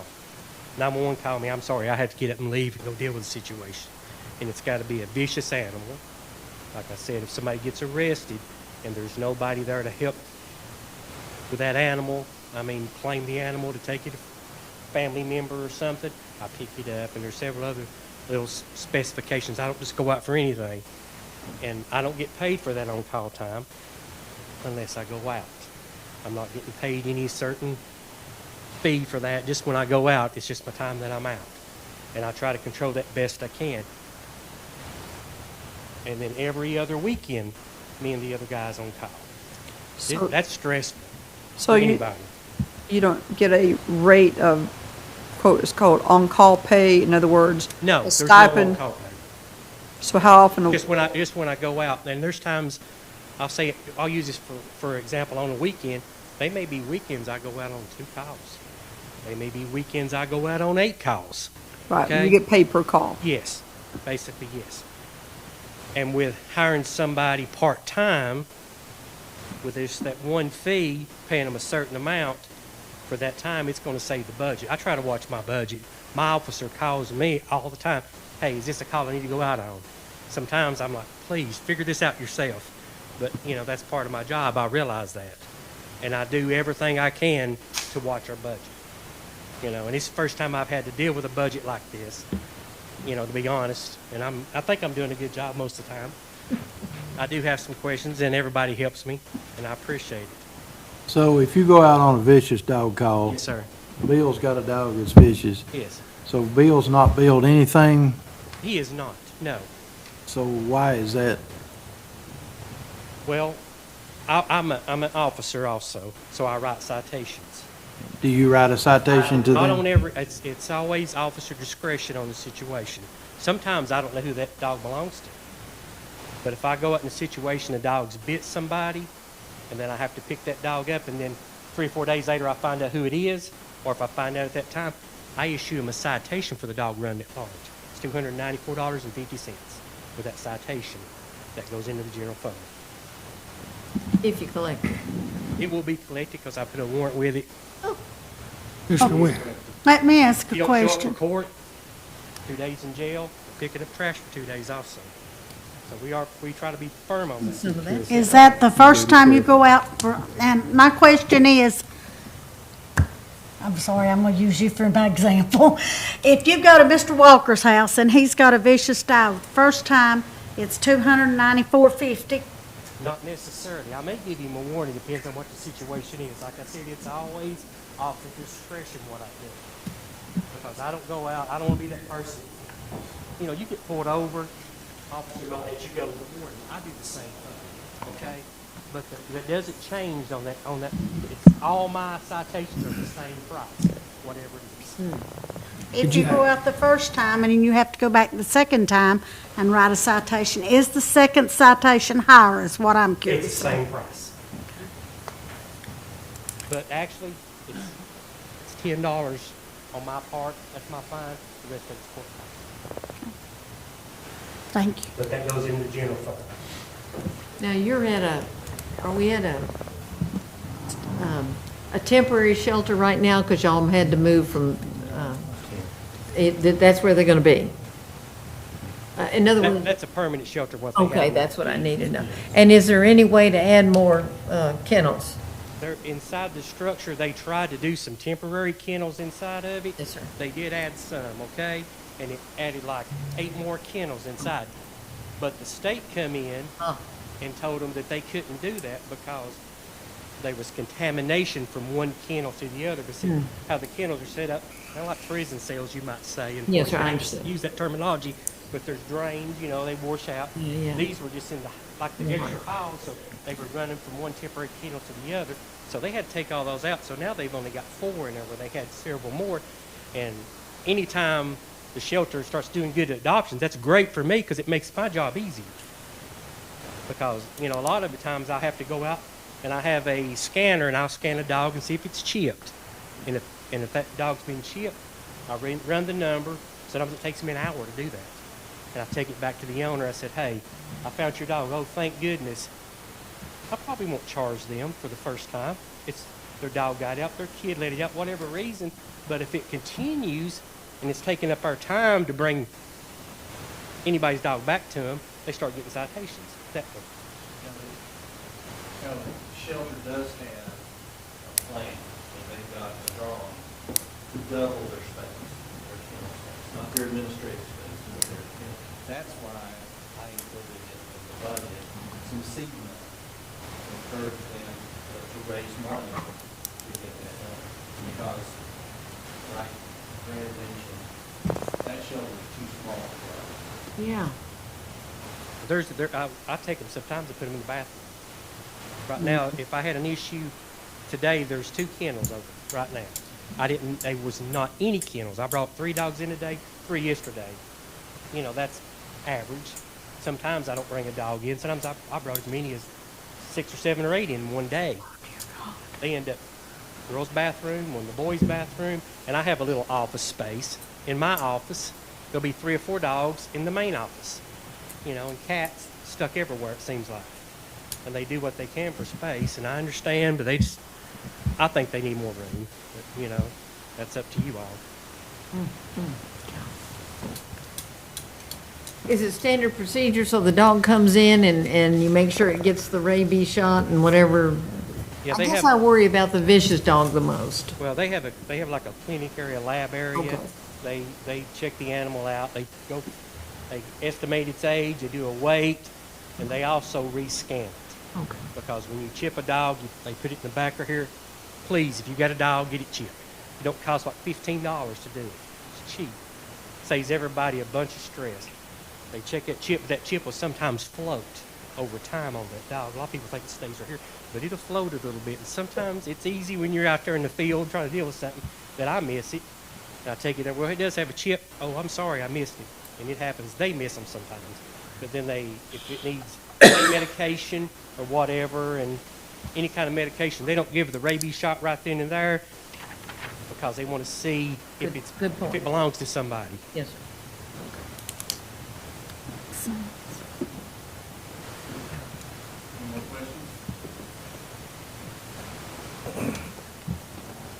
Thank you.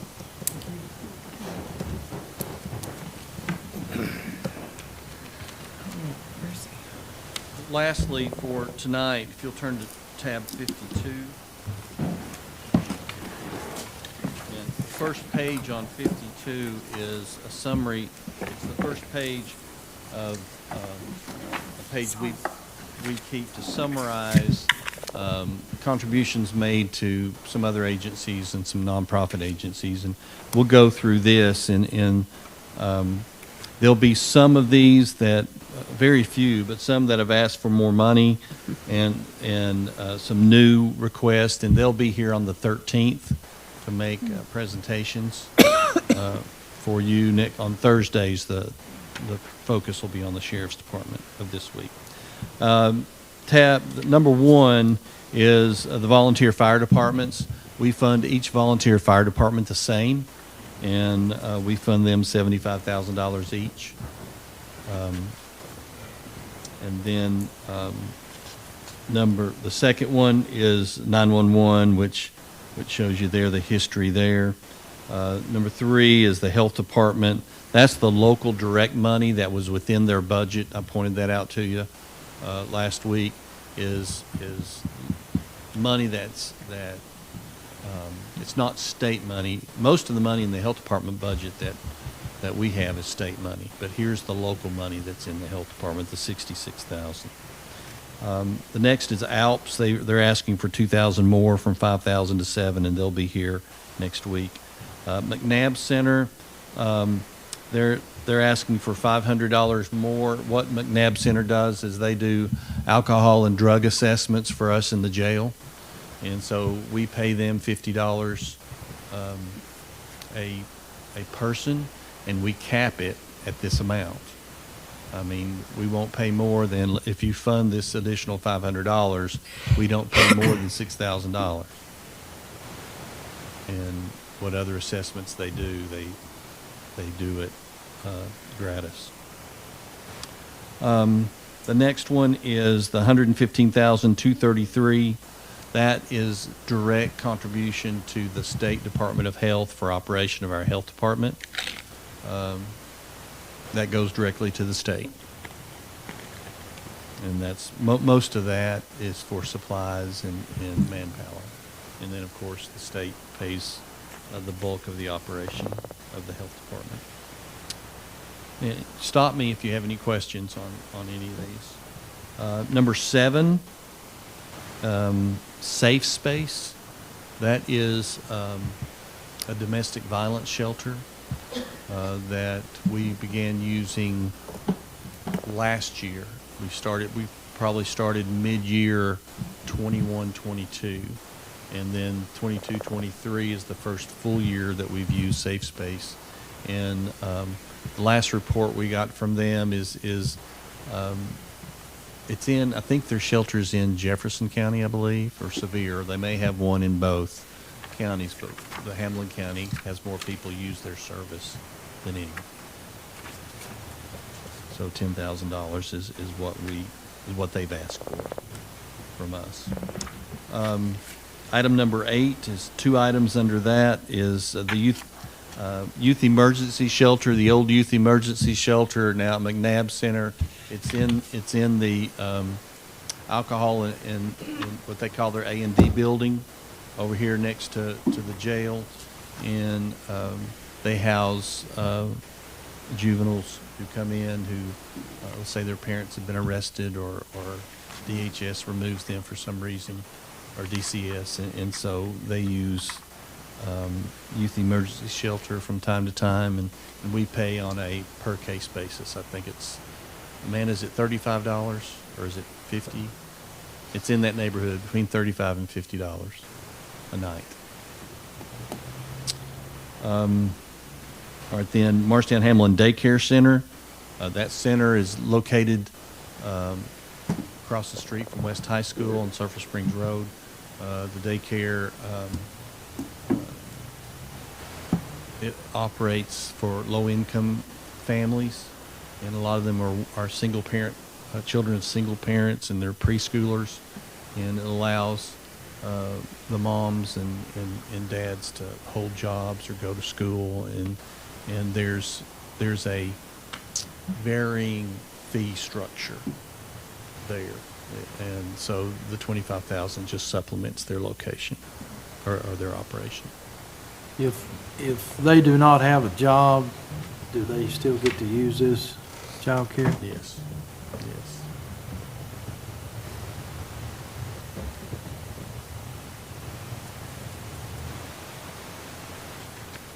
Number 9 is Senior Citizen Center, and it's funded $11,600. Vital visits at Senior Citizen Center is $6,500. Number 11 is the library. The library's asking for $24,300 more for operations, and that's for pay and benefit. That as long as they stay on our health insurance plan, their premiums will increase. And so, because our premiums will have to increase. And so, they'll seek funding from us. We split the funding with the city of Morristown for the library. So the city pays the same that we pay. And so they're asking for $24,300 more, and it's for pay and benefits, some supplies for some programming they do, and some electronic library materials and ebooks, and just expand their collection. What about, This 300,000, is that our portion or is that split? That's our portion. Okay, so it's a $600,000. Correct. And if I can have Shelley Shropshire's the director. I can have her come on the 13th if you would like. She can explain it in more detail. so does the city split the cost of running the library? Yes. 50/50? Yes. Insurance, the whole deal? Yes. Now, one, Rodney, I don't want to mislead you, but like the premiums they pay to us in our health plan, okay, it's split, all right? But in the last 4 years, their claims have exceeded their premiums paid. And so our health plan has absorbed that overage. And that is what I've used to negotiate with the city on some other issues. So, Bill, question. Is that directly connected to the $350,000 that had to go in to the self-insured insurance plan, sir? I mean, it's part of it.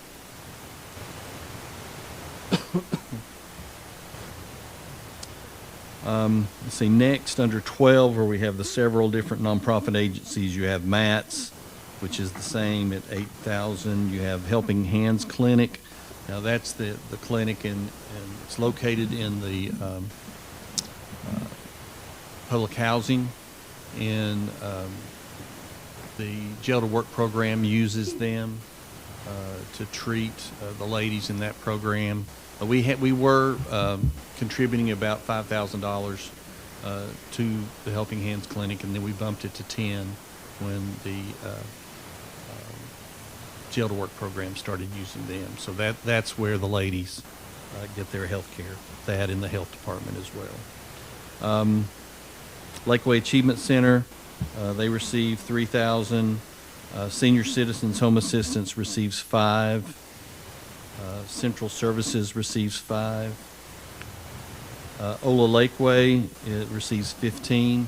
We started funding them, I think, 2 years ago. I think 21-22 was the first year we funded them. Ola Lakeway is an agency that helps the Latino community and is our liaison I rely a lot on Betsy Hurst, and she's the director of Ola Lakeway, and they do a great job trying to assimilate as many of the Latino folks into our community and kind of educate them. And they do English classes and tutoring with the children. They do English classes with adults and try to educate them on what's available in the community as far as health care. Next is the Rec Board, Parks and Recreation Department, City of Morristown. We contribute $300,000 to Parks and Rec. Now, for the last 3 or 4 years, they've asked for $500,000, but we've been funding $3. But I've asked the new director, the new Parks and Rec director, to come and make a presentation on the 13th, just so you can meet him and see what they have planned for the Parks and Recreation Department. Does the city do any of the recreation board parks? City do any funding? Oh, yes. Okay, okay. Probably several million. Millions. Okay, I'm glad about that. Glad about that. Ron, I think, he's our representative okay. on their boards. They have an advisory board, and we have a representative. Okay. Mayor Britton, We question. contribute $300,000 and currently in their youth recreation, softball, baseball, probably about anywhere from 75 to 80% of the athletes are county residents. Wow. So that's just the youth. That doesn't take it any farther than that. I'm sure he'll talk about that. Sure he will. Quick question. The way that's funded, is it 50/50? On Parks and Recreation? Yes, sir. No. That $300,000 is probably 10%, maybe. Maybe. So our Probably. part's 10% and theirs is more? They put millions in. Thank you.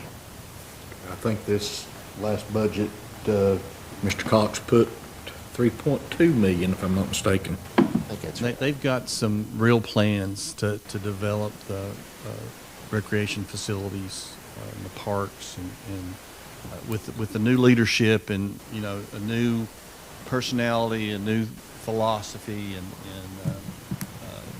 that's why I asked him to come, because I wanted you to see what plans they have for parks and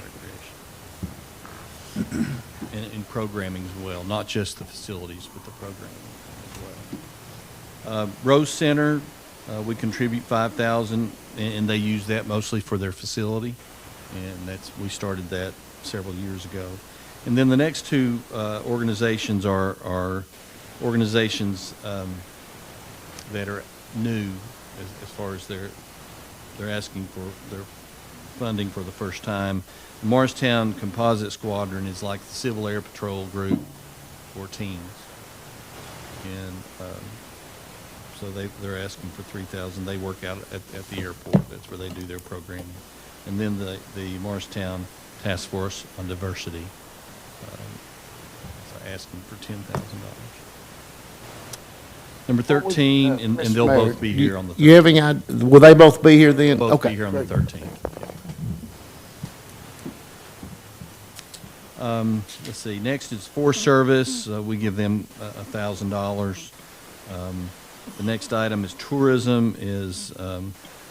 We fund the tourism department $22,500, and our tourism effort is run out of the Chamber of Commerce. It's funded. This is a small part of their funding. The chamber dues is part of their funding, and the biggest part of their funding is the hotel motel tax. They get a percentage of it from the city of Morristown. And for example, this past weekend we hosted the state disc golf tournament, which is I think the 10th year we've done it. It's grown from an economic impact of $42,000, I think, year one, to over $250,000 this last year. And the way it's measured is some communities use a multiplier effect. Say, okay, we know you spent $50,000 here times 7. Okay, but that's not how we do it. Ann Ross is our tourism director, and she surveys the players. They have to fill out this survey to tell you how much they've spent in town or plan to spend in hotels, restaurants, gas, whatever, before they can get their goodie bag. So before they can get their, what's the giveaways at the tournament, which are usually pretty good, they have to fill out this survey. So last year, it was over $250,000 direct impact. We haven't got the number Isn't yet. also, I have the numbers wrong last year, but this year we had over 500 players. We had close to Last year about was 575. Last year was 100 or 200. I mean, it wasn't, 10 years ago, it was about 120. it was something just small. But we've grown in Tennessee. We started it here, and we started it with 3 courses. We now have 4. We have players from about 22 states. Sometimes we have folks from Europe. We've had one from Australia one year. Our courses are well maintained, and they've got a very strong reputation throughout the disc golf world. And in any given weekend, go by some of the courses. We have one at Cherokee Park. We have one at Wayne Hansard Park on the west end, one at Frank Lorino Park, and one, the newest one is the one at Panther Creek Park, which is a monster. And that's where the pros played this past weekend, was at Panther Creek Park. And if you go by those on any given weekend and look at the car tags and where folks are from, they're from all over. So we're very fortunate. That was some niche marketing we did in tourism. Our biggest tourism draw is business travel. That's our business. That's our biggest tourism draw. Then we have the heritage tourism, which is your Longstreet Museum, your Crockett Museum. Then you have your arts, which is Rose Center. And so we're pretty diversified in our tourism effort. And of course, Cherokee Lake is the big draw, the biggest draw. So I think we do a good job there.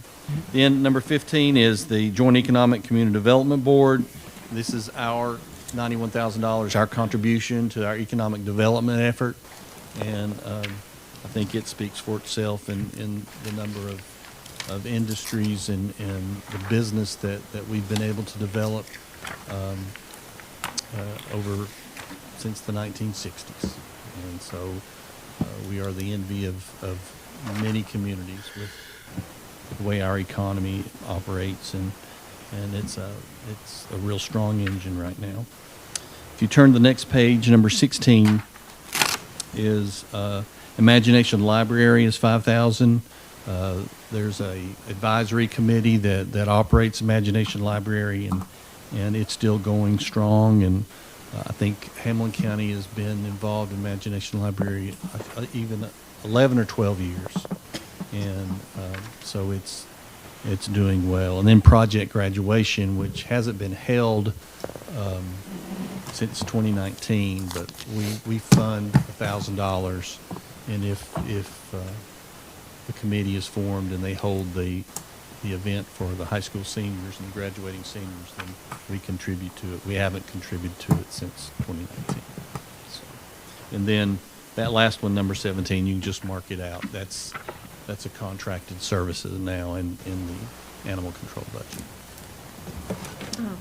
Yes, ma'am. I wanted, do we see a lot of these in United Way? There are several of these that are in United Way, yes. Okay. And the city of Morristown funds a lot of these as well, most of them, same ones that we do. And so, yes. Any questions about the nonprofits? And behind this summary sheet, you'll find single sheets or with the different expense codes and how they will appear in the budget. But we just put this summary sheet together to keep it all in one place. And so you can go to that sheet and look and see who asked for money and what their current funding is. Mr. Chairman, that's all I've got for tonight. Very good. I guess, we're done here for the night. Be back here Thursday for another. Chairman, can I ask a couple of questions of the mayor while we've got him here, Sure. please?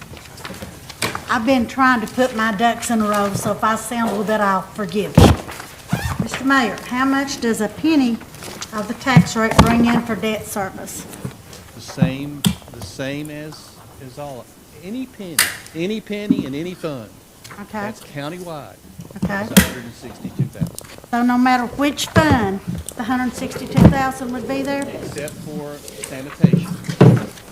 Because sanitation only is collected outside the city. And it's 61,000.